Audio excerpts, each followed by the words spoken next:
before as a head coach, and so we've tinkered it, we've tweaked it, but I think we've got a pretty good rhythm of what we're trying to get done, and this one was great. It was great to get back on the grass and just have a lot of energy running around. Super, super. That's okay. That's okay. It's good.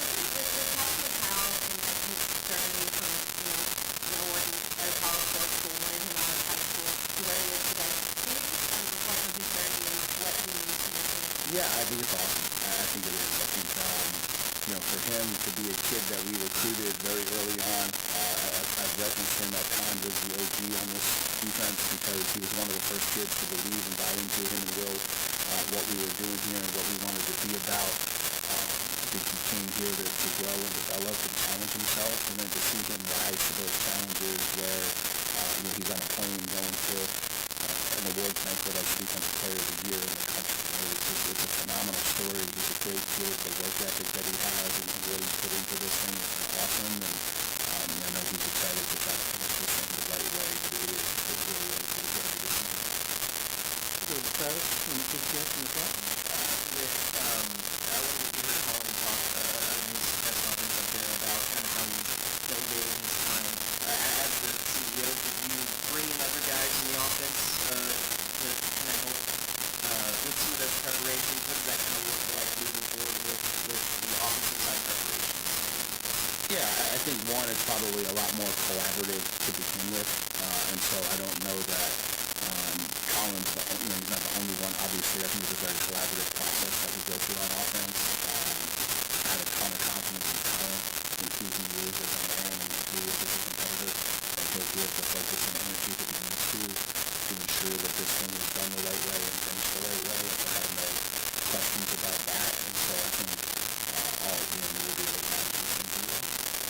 With the next side of that role, what is that kind of timetable process look like?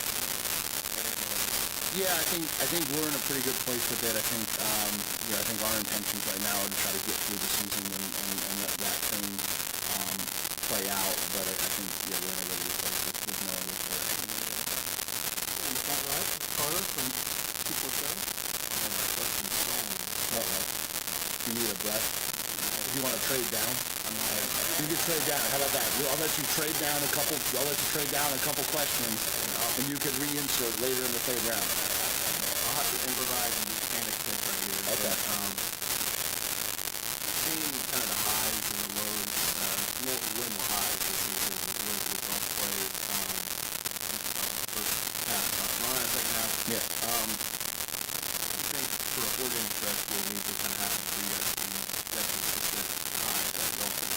Yeah, I think we have to understand the urgency of the moment. I think we have to understand what it takes to focus, plan, and play out, and to know that you got to be on the right side of the balancing act. I say this all the time. You can't play tight in the game of football. If you play tight, you're going to get beat because you're not going to play your best. But if you're not aware of the moment and you don't rise your focus level to the moment, then you won't be able to match the intensity you need to play for that either. And that's a really, really fine line balancing it. And I think, again, the more opportunities we get to play in those types of things, the better it is for our program. It'll be great to be back at home in front of the fans at Kyle Field. And again, it's just another opportunity for us to go out and try to get it right.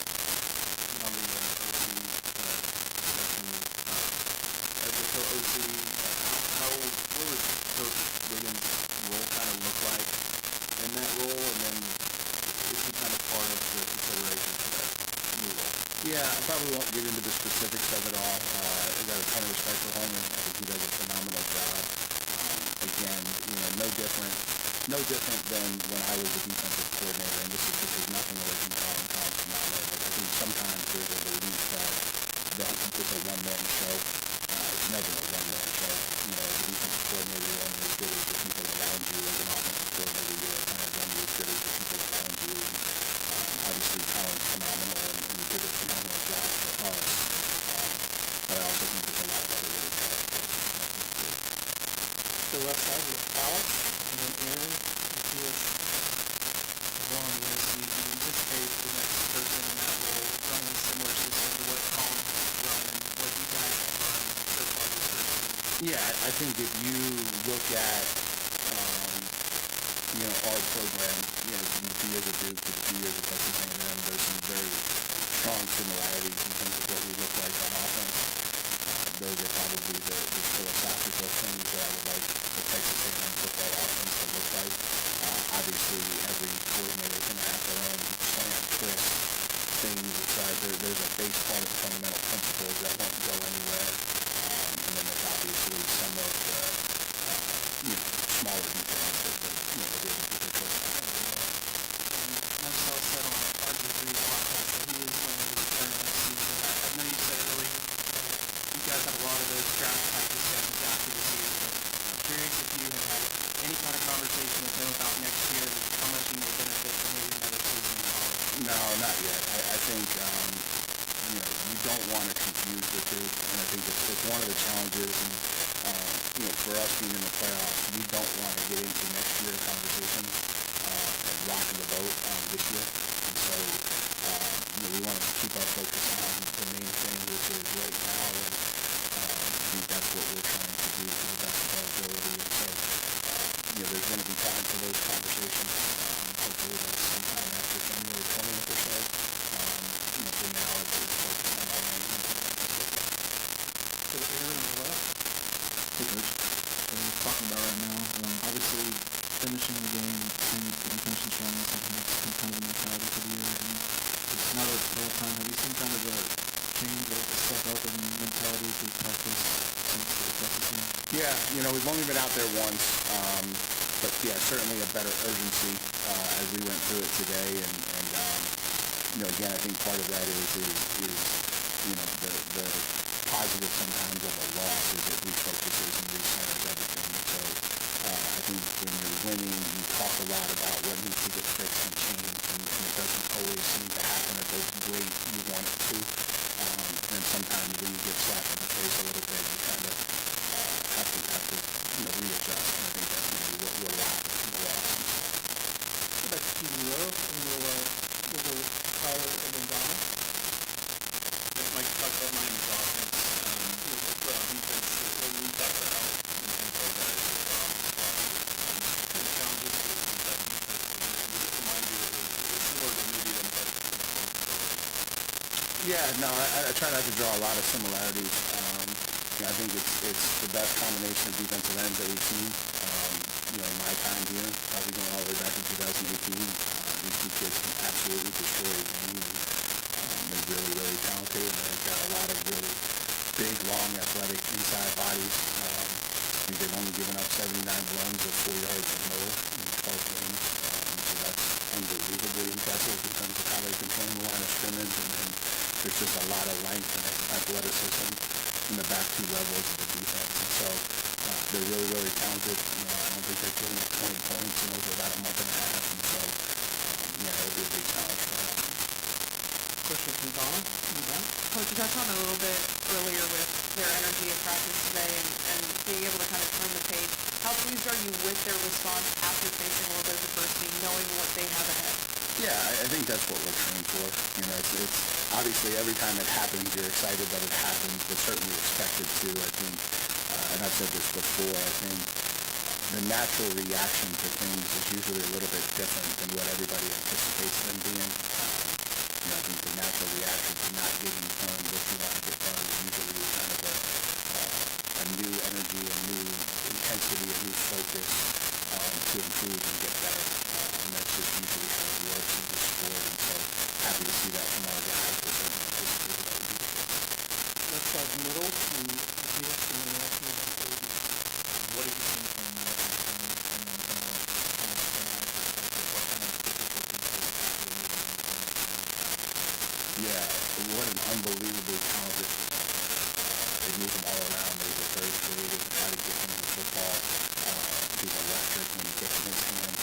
For a young kid, he runs routes exceptionally well. He makes contested catches. And so, yeah, he's an absolute dude as a young player, and certainly will grow into be, a top 5 pick. I'm sure we'll see the things all over him. So, then when you can't identify where he's going to be all the time, obviously that makes it a lot more challenging for the defense to find ways to leverage him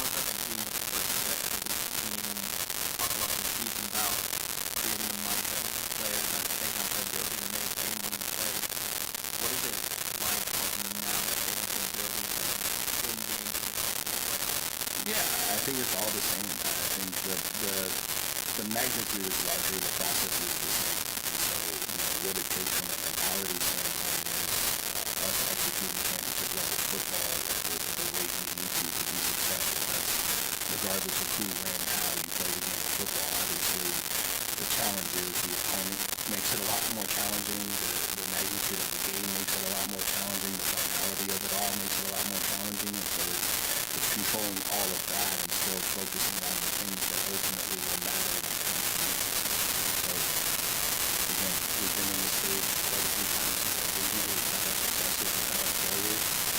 It's exciting to get out there and get another opportunity to play this. Have agency community. So one of the major concerns with this past game was special teams. The field goal percentage this season is the lowest since 2012. What is that conversation going to look like for y'all in deciding picking duties for this next game? Yeah, I think we'll make that decision when the time is right. I think trying to do the best we can to get both of those guys into a place where they're capable of performing at the level they're capable of performing at. And certainly both of them want to go out there and do their best. So we're going to see that with the situation. Any questions? Okay, let's go to the team.